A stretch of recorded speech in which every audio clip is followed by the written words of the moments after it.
नमस्कार, India voice पर स्वागत है आपका। मैं हूं आपके साथ प्रियंका मिश्रा। अवैध खनन के मामले में ईडी ने झारखंड और राजस्थान में बड़ी कार्रवाई करते हुए 10 से ज्यादा ठिकानों पर छापेमारी की है। ईडी की रेड में मुख्यमंत्री हेमंत सोरेन के मीडिया सलाहकार सहित एक कलेक्टर और डीएसपी का ठिकाना भी शामिल है। जांच एजेंसी के अचानक हुए इस एक्शन से झारखंड की सियासत में हड़कंप मच गया है।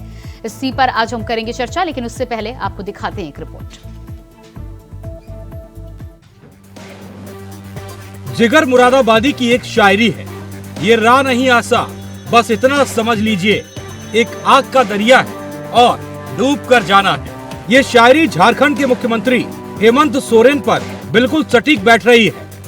ईडी के समन आग के दरिया सरीखे हैं, जहां सीएम साहब भ्रष्टाचार के आरोपों में डूब रहे हैं, लेकिन जैसे जैसे आगे बढ़ रहे हैं वैसे वैसे उनके इस दरिया से निकलने के रास्ते बंद होते नजर आ रहे हैं। झारखंड के इस आग के दरिया को खुद सीएम सोरेन ने ही बनाया है। ये दरिया है 1000 करोड़ का कथित अवैध खनन और मनी लॉन्ड्रिंग, जिसको लेकर प्रदेश में ईडी ताबड़तोड़ एक्शन करते हुए छापेमारी कर रही है। सीएम हेमंत सोरेन के करीबियों की भी कुंडली खंगालनी शुरू कर दी गई है। इस कड़ी में ईडी ने बुधवार सुबह झारखंड और राजस्थान में बड़ी कार्रवाई करते हुए 10 से ज्यादा ठिकानों पर छापेमारी की है। ईडी की रेड में मुख्यमंत्री हेमंत सोरेन के मीडिया सलाहकार अभिषेक प्रसाद, साहिबगंज के कलेक्टर रामनिवास और हजारीबाग के डीएसपी राजेंद्र दुबे का ठिकाना भी शामिल है। ईडी की इस कार्रवाई ने कई बड़े अधिकारियों को भी घेरे में ले लिया है। इस कार्रवाई से झारखंड की आबो हवा में सियासी बारूद की गंध आनी शुरू हो गई है। सत्ता पक्ष ने इस मामले में ईडी पर पक्षपाती और केंद्र के इशारे पर कार्रवाई करने का आरोप लगाया है। तो चुनाव के पहले सीए का नोटिफिकेशन करने जा रहे हैं और हेमंत सोरेन के ऊपर के जो सहयोगी है उनके ऊपर इस समय छापा पड़ रहा है। और छत्तीसगढ़ में चुनाव के समय झूठा आरोप लगाया गया बघेल जी के ऊपर और ईडी के गलत नोटिसेस गए, वहां पर दबाव डाला गया।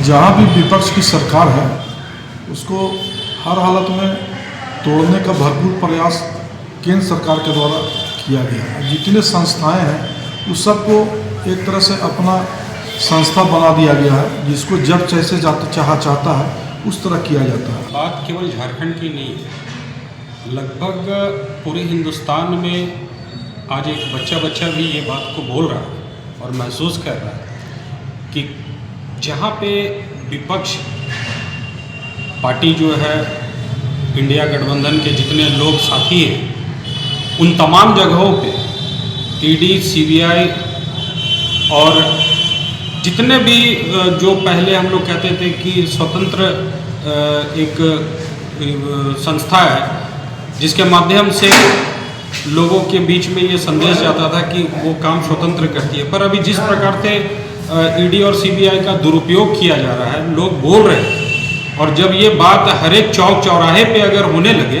तो इसका मतलब है कि कहीं ना कहीं कुछ गड़बड़ियां हो रही हैं। तो वहीं दूसरी तरफ इस मामले में विपक्ष हेमंत सरकार पर हमलावर है। बीजेपी का कहना है, अगर आप भ्रष्टाचार करेंगे तो आपको जरूर ही जेल जाना होगा। देखिए, एजेंसी अपना काम करती है तो पार्टी का कोई हस्तक्षेप नहीं होता है। जहां उनको जैसी कोई सूचना मिलती है वो कार्रवाई चलती रहती है। मोदी जी का न्यू इंडिया है, आप करप्शन करेंगे और बच जाएंगे, ये कभी हो नहीं सकता। तो हमारा मानना है कि एजेंसीज को अपना काम करने देना चाहिए। इसमें राजनीतिक हस्तक्षेप या बयानबाजी की आवश्यकता नहीं है।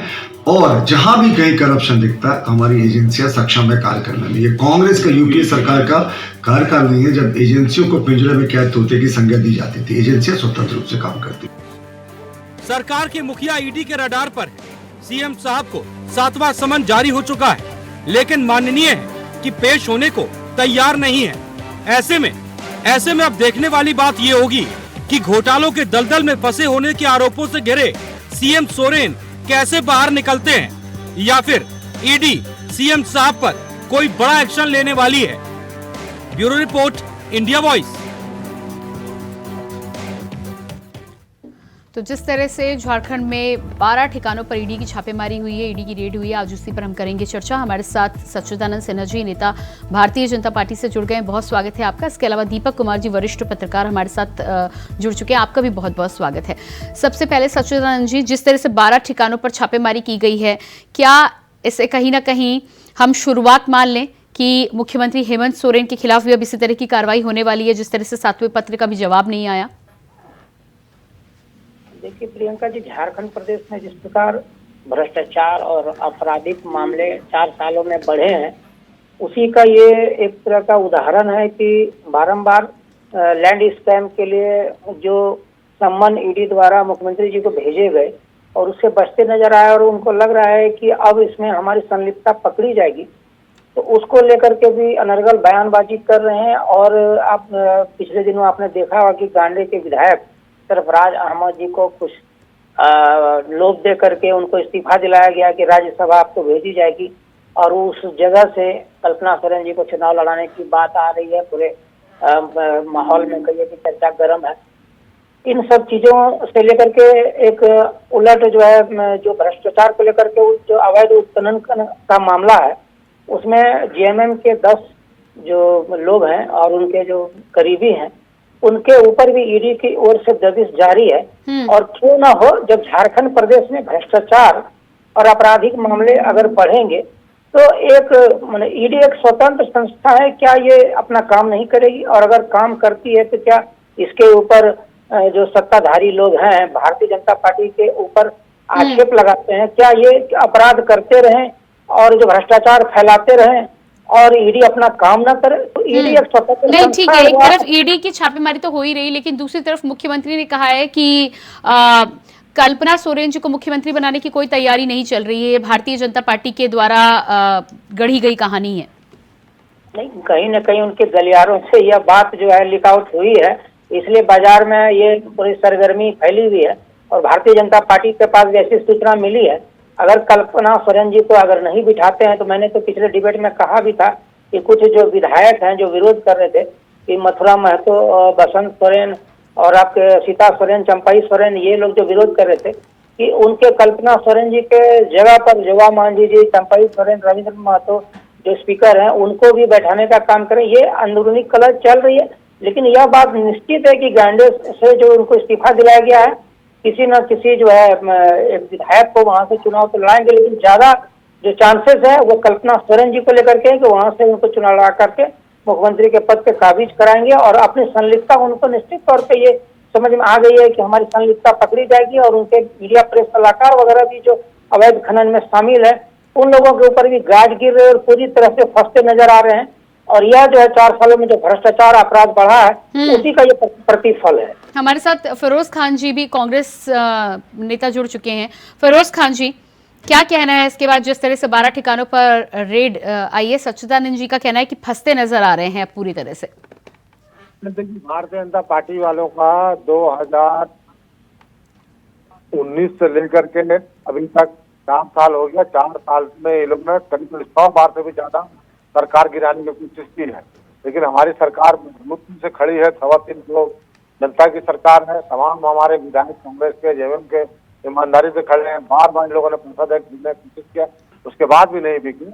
मुझे ये लगता है कि इन लोगों के पेट में दर्द क्यों होता है? अगर कांग्रेस या जेएमएम कुछ भी करे, इंडिया गठबंधन सरकार है, महागठबंधन में सरकार है, अगर हमारा विधायक, जेएमएम का विधायक को इस्तीफा दिया गांडे से सरफराज अहमद जी, इनके पेट में दर्द क्यों होता है? अरे वो उनका पार्टी का निजी मामला, क्यों इस्तीफा दिया, किस लिए इस्तीफा दिया?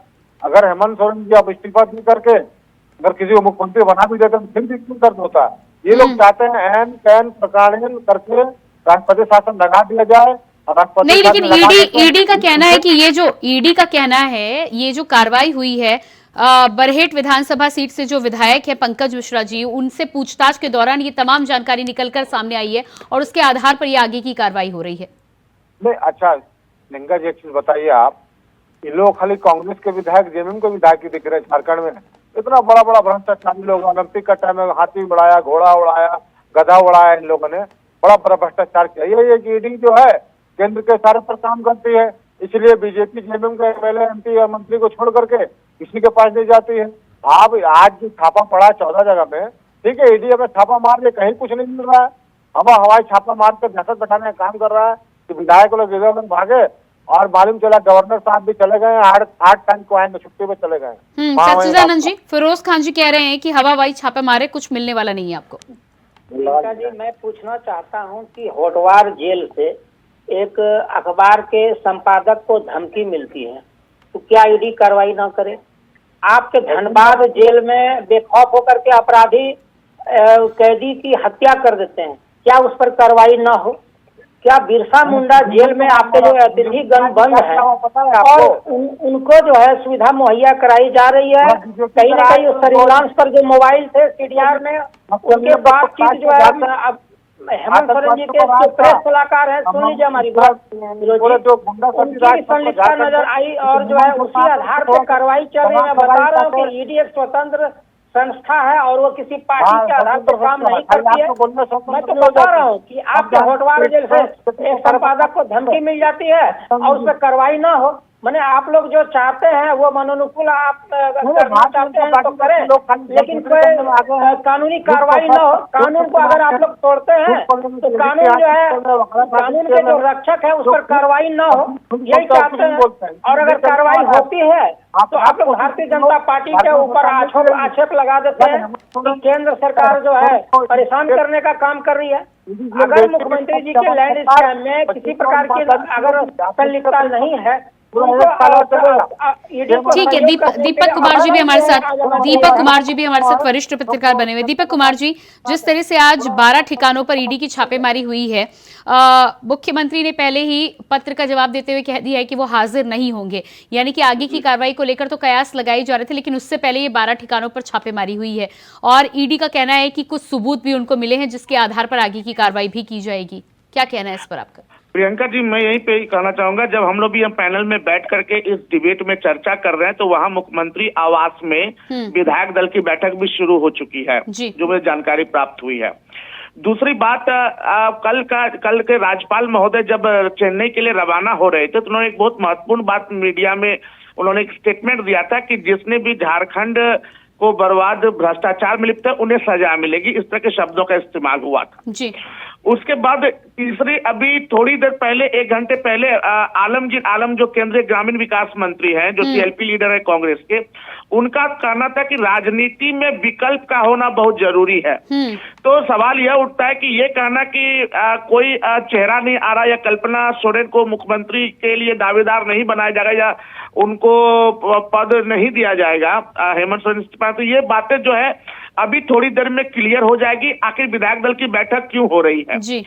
तो विधायक दल की बैठक इसलिए हो रही है क्योंकि हेमंत सोरेन, ये बात सही है कि ईडी तो अपने तरफ से चल रहे, हेमंत सोरेन खुद आकर के फ्रंट पे वो बैटिंग कर रहे हैं कि हम नहीं झुकेंगे, हम ईडी को एक्शन लेना है, ईडी एक्शन ले, उससे पहले जो है हम इस्तीफा दे देंगे और सत्ता हमारे पास बनी रहे। वो अपने विधायक दल के जो भी महागठबंधन के विधायक हैं उनसे वो चर्चा करेंगे ताकि कल्पना सोरेन के नाम पे मोहर लगे जी। और सबसे इम्पोर्टेंट बात है कि जो अभी 12 ठिकानों पे जो रेड पड़ रहे हैं, सबसे महत्वपूर्ण जो अभिषेक प्रसाद, जो पिंटू, जिनका नाम है अभिषेक प्रसाद पिंटू, जो कि प्रेस सलाहकार है मुख्यमंत्री के साथ सहायक की तरफ पूरे राज्य में चलते हैं, और उनके 2 नजदीकी विनोद और रोशन, और सबसे इम्पोर्टेंट है कि साहेबगंज के डीसी रामनिवास यादव और आपके हजारीबाग के डीएसपी राजेंद्र दुबे, ये सब कुछ ऐसे लोगों पे पड़ना, इससे पता चलता है क्योंकि आप जाने कि छवि रंजन जो डीसी थे रांची के, वो ऑलरेडी अंदर में है इस मामले में, और अब एक दूसरे आईएएस का यहाँ पे रेड पड़ा है, एक डीएसपी जा रहे हैं। तो कहीं ना कहीं जो है अब ईडी जो है सबूत के साथ हेमंत सोरेन को यह शो करना चाहती है, क्योंकि बार बार ये बातें उठ के आती है कि अगर सबूत है तो अरेस्ट कर लीजिए। तो यहाँ पे जो है ईडी को जो है अब वो सबूत लेकर के मुझे लग रहा है कि वो फील्ड में उतरेगी कि ये रहा सबूत आपके खिलाफ और अब आपके ऊपर अब कार्रवाई होगी। तो उससे पहले हेमंत सोरेन सिचुएशन को भांपते हुए आज वो बैठक कर रहे हैं। लेकिन इन सारी सिचुएशन में प्रियंका जी मैं ये कहना चाहूंगा कि जो सूचना प्राप्त है कि राज्यपाल महोदय लॉ एंड ऑर्डर को देख रहे हैं और मोस्ट प्रोबेबिलिटी यह है कि अगर लॉ एंड ऑर्डर वायलेशंस का माहौल तैयार होता है, क्योंकि अगर हेमंत सोरेन को गिरफ्तार किया जाता है तो ऐसे में राज्य के अंदर जो है एनार्की कंडीशन क्रिएट हो सकती है। उनके बहुत बड़ी एक क्षेत्रीय पार्टी, उनके कार्यकर्ता है, उनके अपने वोट बैंक है, लोगों को एक दबाव बन सकता है, हो सकता है कि लॉ एंड ऑर्डर का जो है अनकंट्रोल्ड हो जाए। तो इस बात को भी ध्यान में रखा जाएगा और मुझे लगता है कि हो ना हो आर्टिकल 356 जो कि राष्ट्रपति शासन लगाने के लिए ये आर्टिकल हमारे संविधान में है, और हो सकता है कि राज्यपाल महोदय इसके लिए सिफारिश करें कि राष्ट्रपति शासन झारखंड में लगा दिया जाए। तो मुझे नहीं लगता है कि यहाँ पे एक जो लास्ट का 1 ईयर बचा है, साल भर, इसमें जेएमएम अगर कल्पना सोरेन के माध्यम से सरकार बनाना चाहती है महागठबंधन, तो मुझे नहीं लगता है कि इसकी इजाजत शायद राज्यपाल महोदय देंगे। ठीक है, वो आगे का घटनाक्रम है। लेकिन इसके अलावा दीपक जी, जिस तरह से यहाँ पर छानबीन 12 ठिकानों पर हुई है, ईडी की रेड पड़ी है, और जिस तरह से आपका भी ये कहना है कि ईडी अब कह रही है कि सबूत के साथ आएंगे आईएएस अधिकारी, और जिस तरह से अधिकारियों को वहां पर गिरफ्तार किया गया है, क्या लग रहा है आपको कि कांग्रेस और जेएमएम जिस तरह का आरोप लगाती है कि एजेंसी बीजेपी की शह पर यह काम कर रही है, क्या बीजेपी की शह पर आईएएस अधिकारियों को, डीसीपी को गिरफ्तार किया जा सकता है? देखिए ये तो मैं प्रियंका जी कहूंगा, देखिए अभी आपने कहा कि भाजपा का एक नया नारा आया है लोकसभा चुनाव को लेकर, तीसरी बार मोदी सरकार और इस बार 400 पार। तो आखिर 400 का आंकड़ा पूरा कैसे होगा? राजस्थान में भी ईडी की रेड पड़ रही है, झारखंड में भी ईडी की रेड पड़ रही है। राजस्थान में भी भाजपा की सत्ता आ चुकी है, लेकिन ईडी की रेड कहां पे पड़ रही है आप भी जान रहे हैं। तो ये बात है कि कहीं ना कहीं सरकार जो है, इस बात से भी मैं इनकार नहीं कर सकता हूं, मेरा जो अनुमान है कि अब लोकसभा की ये लड़ाई है और 400 के सीट के आंकड़े को पार करना है, तो येन केन प्रकारेण और साम दाम दंड भेद जो है भाजपा अपना रही है। केंद्रीय एजेंसी तो एक माध्यम है कि वो अपना काम कर रही है, लेकिन सवाल यह भी है प्रियंका जी कि अगर धुआं उठ रहा है तो आग है। जी, अगर कहीं ना कहीं गैर भाजपाई नेताओं ने, चाहे हेमंत सोरेन की बात हो या कहीं और बात हो, गैर भाजपाई पार्टियों की, कुछ ना कुछ उनकी गलतियां तो है, जिसका मौका वो केंद्र की सरकार को या भाजपा को दे रहा है एक्शन करने के लिए। और ईडी जो है अब सबूत जुटाएगी, तो ईडी का वो अपना ईडी को एक माध्यम बना करके भाजपा अपना ये प्रूफ करना चाहती है कि आप करते थे, देखो हम कुछ कर नहीं पा रहे, तो लो अब हम कर देते हैं। ठीक है फिरोज खान जी, दीपक कुमार जी कह रहे हैं कि धुआं यदि है तो आग तो पक्का लगी है ना कहीं। एकदम सही बात। दीपक जी ने ये भी तो कहा है ईडी के माध्यम से, ईवीएम के माध्यम से, अब की बार तीसरी बार मोदी सरकार 400 पार, ईवीएम के माध्यम से, ईडी के माध्यम से। समझिए प्रियंका जी, ईडी और ईवीएम मिलेगा तभी 400 को पार होगा, नहीं तो मोदी सरकार 2024 में बाहर, समझ लीजिए, बाहर होने वाले मोदी सरकार। लेकिन क्या कीजिएगा, झारखंड में आप जिस तरह का देख लीजिए, एक तरफा कार्रवाई हो रहा है। कार्रवाई होनी चाहिए, मैं नहीं कहता हूँ कि भ्रष्टाचार नहीं हो, तो भ्रष्टाचार किया खाली झारखंड में, खाली जेएमएम के लोगों ने या कांग्रेस के लोगों ने नहीं किया। बीजेपी के भी ऐसे ऐसे मंत्री को मैं जानता हूँ जिनके पास मोटरसाइकिल नहीं था, जो बड़ा बड़ा गाड़ी में घूम रहे हैं, जिनके पास घर नहीं था, बड़ा बड़ा हवेली खरीद लिए हैं, बना लिए, लेकिन उनके पास ईडी थोड़ी जाएगी, उनके पास ईडी पूछताछ थोड़ी करेगी। आप बताइए, झारखंड में जब ओलंपिक हुआ, हाथी घोड़ा बंदर हाथी सब उड़ाया इन लोगों ने, उसके बाद बड़ा बड़ा घोटाला हुआ सजाने के नाम पर, सजावट के नाम पर, ओलंपिक के नाम पर, वो सब घोटाला तो नहीं चुप गया। 2014 से लेकर 2019 तक भाजपा में क्या खेल हुआ, भाजपा कैसे क्या करी नहीं करी सब जानते हैं। और मैं फिर कहता हूँ कि 2000 में झारखंड राज्य अलग हुआ, हमारे बुजुर्ग हम लोगों ने सोचा था झारखंड राज्य अलग हुआ है, हमको नौकरी मिलेगी, चाकरी मिलेगी, बेरोजगारी दूर होगी, लेकिन 2000 से लेकर 2023 तक में 17 साल हुकूमत जो है भारतीय जनता पार्टी ने किया। अर्जुन मुंडा हो, बाबूलाल मांडी जी हो, चाहे आपको रघुवर दास हो, और भी बहुत सारे लोगों ने मुख्यमंत्री बन करके सिर्फ झारखंड को बर्बाद किया है, बर्बाद किया। नहीं ठीक है, हाँ फिरोज खान जी, ये हाँ आपके सवाल का जवाब तो मैं ले लूंगी, लेकिन 17 साल जब आप उन पर आरोप लगाते तो आपने कौन सा दूसरी राह चुन ली? आपने भी तो वही राह चुनी है ना जिसको लेकर अब ईडी की छापेमारी हो रही है। काम कर रहे थे प्रियंका जी, हम तो काम कर रहे थे, हम लोग काम करे दिया तब ना। सच्चिदानंद जी जवाब दीजिएगा, फिरोज खान जी का कहना है जब कुछ काम बड़ा काम करने जाते हैं तब 2014 से लेकर 19 तक जो भी घोटाले हुए हैं उस पर कार्रवाई नहीं होती केंद्र सरकार के द्वारा। देखिए प्रियंका जी, हमारे भारत देश में एक कानून व्यवस्था है और कानून व्यवस्था के अनुरूप जो है सारे प्रशासनिक पदाधिकारी हैं, जनप्रतिनिधि हैं, जो काबिज हैं, वो काम करते हैं। और जो लॉ एंड ऑर्डर को मानने वाले हैं, जिस लॉ एंड ऑर्डर के अनुरूप जनहित कार्य किए जाने हैं, उसको अगर ओवरलेप करके अगर वो भ्रष्टाचार में संलिप्तता उनकी पाई जाती है तो निश्चित रूप से एक संस्था जो है ईडी वो केंद्रीय संस्था उसकी जांच करती है। और जैसे दीपक जी ने बोला कि साम दंड भेद को अपना करके 400 सीट भारतीय जनता पार्टी लाने का जो है एक मूल मंत्र लेके चल रही है, मैं इससे सहमत नहीं हूँ। इसलिए कि ईडी जब कोई संस्था आपके काम के ऊपर जांच कर रही है तो आपका जो जांच हो रहा है, आपको जो जिस काम के लिए जिम्मेदारी जो दी गई है प्रशासनिक पदाधिकारी जो भी हैं, और उस काम को अपने सिस्टम के अनुरूप आप नहीं कर रहे हैं तो उसका सबूत भी ईडी की ओर से आप लोगों को दिया जाएगा। तो छापामारी कर रही है कि आप लोगों ने क्या गड़बड़ियां की, प्रोटोकॉल क्या कहता था। नहीं, लेकिन सच्चिदानंद जी, जिस तरह से लगातार कार्रवाई होती है और जिस तरह से लगातार सवाल उठाए जाते हैं ईडी से लेकर तमाम एजेंसियों पर, उसके जैसे जिस तरह से मैंने कहा कि दीपक कुमार जी ने जब बोला था कि धुआं यदि कहीं उठता है तो आग तो जरूर होती है, तो कुछ ना कुछ कमी तो रहती है, फिर चाहे वो आपकी टाइमिंग को लेकर दिक्कत हो या चुनाव नतीजों को लेकर दिक्कत हो या चुनाव आने को लेकर दिक्कत हो, लेकिन सवाल उठते हैं तो उसके पीछे कुछ तो कारण जरूर है ना। नहीं, ऐसा नहीं है कि ईडी को इस तरह का कोई एक एडवांटेज लेकर के वो काम करती है। वो स्वतंत्र एजेंसी है। जब भी उनको इस तरह की चीजों की, घोटालों के, भ्रष्टाचार का, अपराध का जो भी चीज साक्ष्य मिलता है उसी के अनुरूप काम करती है। और मैं बता दूं कि आप लोग कहते हैं कि भारतीय जनता, आप जो है अटल आडवाणी जी जो है उनको भी ईडी ने सम्मन भेजा था और वो भी प्रस्तुत हुए थे, उन्होंने भी जवाब दिया था।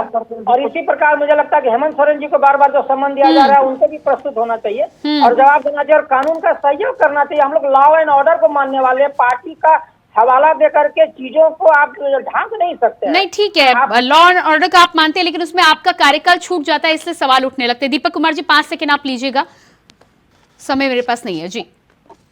मैं कहना चाहूंगा कि ये जानकारी होनी चाहिए कि ईडी हो या सीबीआई, प्रियंका जी, ईडी हो या सीबीआई, वो सारे जो है पीएमओ से ही डील होते हैं और अल्टरनेट उसका डिपार्टमेंट गृह मंत्रालय ही होता है। ठीक है, इसलिए यह नहीं कह सकते वो स्वतंत्र। ठीक है, बहुत बहुत धन्यवाद आप सभी को कहना चाहूंगी। सच्चिदानंद जी, फिरोज जी और दीपक जी, आप सभी का बहुत बहुत धन्यवाद। तो जिस तरह से एक बार फिर से झारखंड में 12 जगहों पर ईडी के ठिकानों के बाद सियासी गहमा गहमी फिर से तेज हो गई। अब देखना ही होगा कि आगे ईडी की कार्रवाई क्या कुछ होती है और साथ ही साथ जेएमएम की आज जो बैठक हो रही है उसमें क्या कुछ फैसला निकलकर सामने आता है। फिलहाल हमारे इस खास कार्यक्रम में इतना ही। खबरों के लिए बने रहिए इंडिया वॉइस के साथ। नमस्कार।